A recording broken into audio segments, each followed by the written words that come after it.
दोनों। हेलो बच्चों, कैसे हैं आप सभी। तो मैं आपके सामने हाजिर हूं प्रेम, एक नया सा सेशन लेके। और इस सेशन में आप जानेंगे जो कि सारी की सारी चीजें थंबनेल में लिखी हुई हैं। यहां पे देखेंगे हम डाक विभाग नई भर्ती, इंडियन पोस्ट के बारे में नई रिक्रूटमेंट देखेंगे, जीडीएस रिक्रूटमेंट 2024। अप्रोक्स जो पद हैं आपके 30,000 प्लस हैं। एज हम देखेंगे कि बहुत ज्यादा एज वाले लोग भी इसको अप्लाई कर सकते हैं। योग्यता है ओनली 10th पास। जी हां, तो अगर आप हैं 10th पास तो आप बहुत सारी भर्तियों में पार्टिसिपेट कर सकते हैं। सुनहरा मौका है आपके लिए। और कैसे कैसे ये भर्तियां होती हैं 10th पास के लिए, क्या क्या पोस्ट होती है, ये सारी चीजें हम देखने वाले हैं आज के सेशन में दोस्तों। तो सबसे पहले हम चलेंगे जीडीएस, यानी आपकी जो इंडियन पोस्ट है, जो कि बदल के इंडियन पोस्ट पेमेंट बैंक बना दिया गया है, डाक विभाग है, उसके अंदर भर्तियां आती हैं।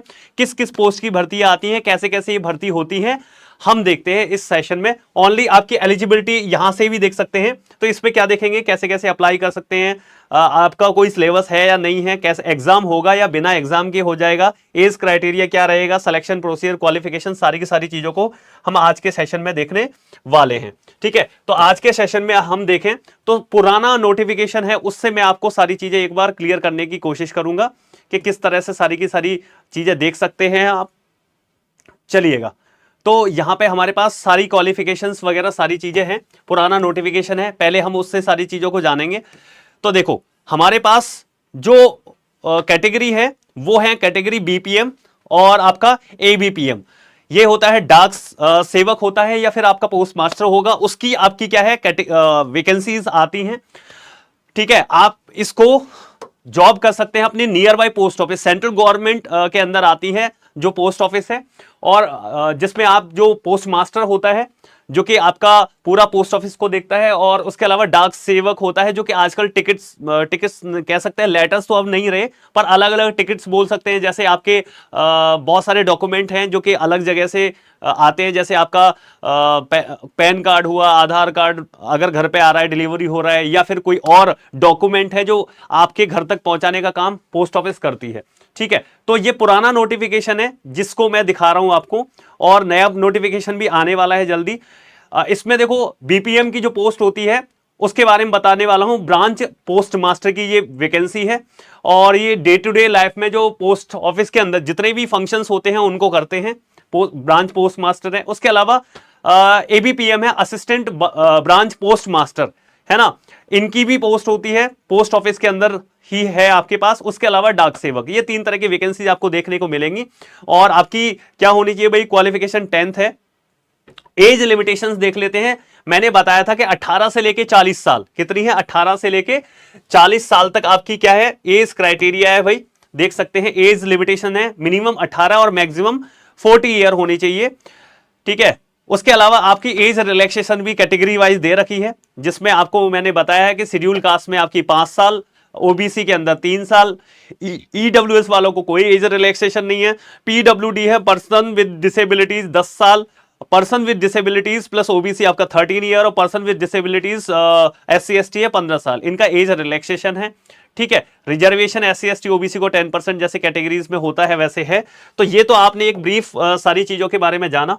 अब हम देख लेते हैं यहां पे, तो पुराना ही मैंने ये बताया था। देखो यहां पे सैलरी अगर देखा जाए, सैलरी स्लैब देखा जाए आपका, तो आपका कितना है भाई, ये सैलरी स्लैब देखेंगे तो ये है आपका 12,000 से लेके 29,380 जो बीपीएम है इसके लिए है, और एबीपीएम या डाक सेवक है इनमें आपकी 10,000 से लेके और 24,470 रुपए तक आपको क्या मिलती है, सैलरी मिलती है भाई। ठीक है, यहां पे सारी डिटेल मैं पहले भी बता चुका हूं आपको, अभी थोड़ी देर पहले 18 से 40 एज लिमिट है आपका, रिजर्वेशन किस तरह से दिया गया है। ठीक है, अदर क्वालिफिकेशन, एजुकेशनल क्वालिफिकेशन में देखेंगे तो यहां पे लिखा है सेकेंडरी स्कूल एग्जामिनेशन पास सर्टिफिकेट, ओनली 10th पास होने चाहिए। तो ये बच्चों जो है ये 10th पास के लिए है, और देख सकते हैं इसमें क्या क्या है। ठीक है, यहां पे जब भी जहां पे भी पोस्ट ऑफिस है वहां की जो लोकल लैंग्वेज है वो आपको आनी चाहिए, क्योंकि आपको जो डाक है पहुंचानी है या लोगों से कांटेक्ट करना है, बात करनी है, कम्युनिकेशन में आने चाहिए, तो आपको वो वहां की लोकल लैंग्वेज आनी ही चाहिए।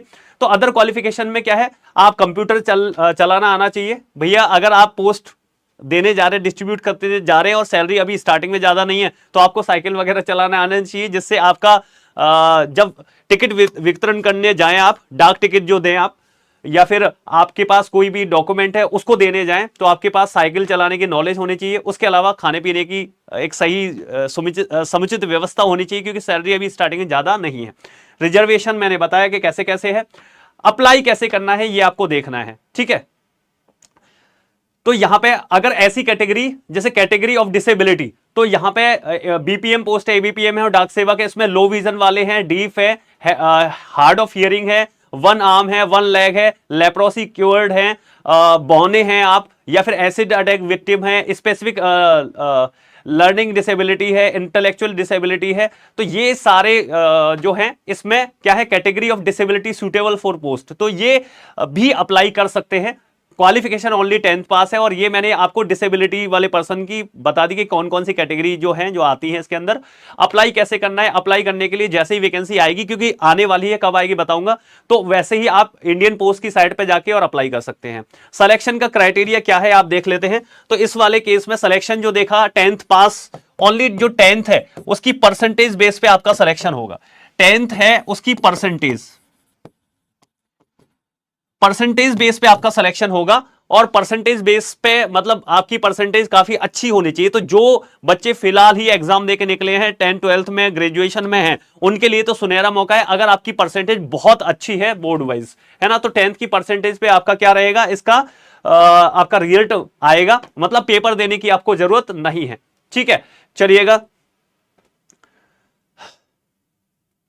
तो आपको क्या करना है, जैसे ही इसका नोटिफिकेशन आता है ये भर देना है आपको, ठीक है। काम काम की चीजें मैं बता रहा हूं।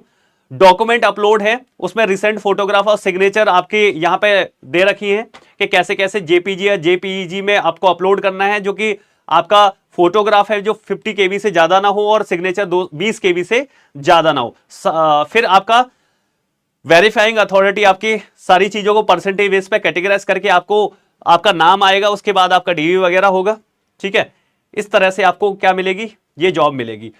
तो ये थी बच्चा जो 10th पास बच्चे जॉब लेना चाहते हैं उनके लिए एक सुनहरा मौका था, जिनकी परसेंटेज 10th में अच्छी, आपको कोई पेपर नहीं देना है और आपको परसेंटेज बेस पर सिलेक्शन आपका हो जाएगा। मेरा सजेशन ये रहेगा जिन बच्चे की अच्छी परसेंटेज है, मतलब 90 प्लस जो परसेंटेज लेके आए हैं, क्योंकि कोविड हुआ तो कोविड में बच्चों फर्जी में 100 परसेंटेज वाले बच्चे भी आ गए हैं, तो भाई उनसे भी आपको फाइट तो करनी ही पड़ेगी, क्योंकि वो भी एलिजिबल होंगे इस पोस्ट के लिए।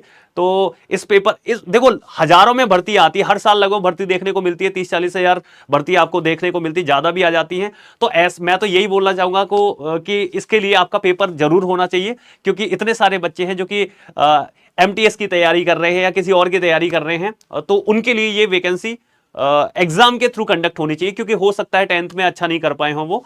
आपका क्या सजेशन है कि किस तरह से इसकी भर्ती होनी चाहिए, कमेंट बॉक्स में लिखें। उसके अलावा जो बच्चे कर रहे हैं एसएससी एमटीएस की तैयारी, वो क्या कर सकते हैं, 24 के लिए हमारा एक बैच है 599 का final selection batch with test series, आप इसको ले सकते हैं पीडब्ल्यू की ऑफिशियल ऐप पर जाके। तो आपको कैसा लगा ये नोटिफिकेशन, आपके लिए बहुत ही बेहतरीन मौका है जिन बच्चों की परसेंटेज अच्छी है। उसके अलावा एग्जाम हो, क्या गवर्नमेंट को इसका फ्यूचर में एग्जाम कंडक्ट करवाने के लिए कुछ इंस्ट्रक्शन देने चाहिए, आपकी क्या राय है कमेंट बॉक्स में लिखें। कुछ समझ में नहीं आया तब भी कमेंट बॉक्स में लिखें, हमारी टीम आप तक जरूर कैच करेगी, आपके क्वेश्चंस का आंसर करेगी। तो आज के लिए इतना ही, फिर मिलेंगे नेक्स्ट क्लास में नेक्स्ट अपडेट के साथ। तब तक के लिए जय हिंद, जय Bharat, thank you so much.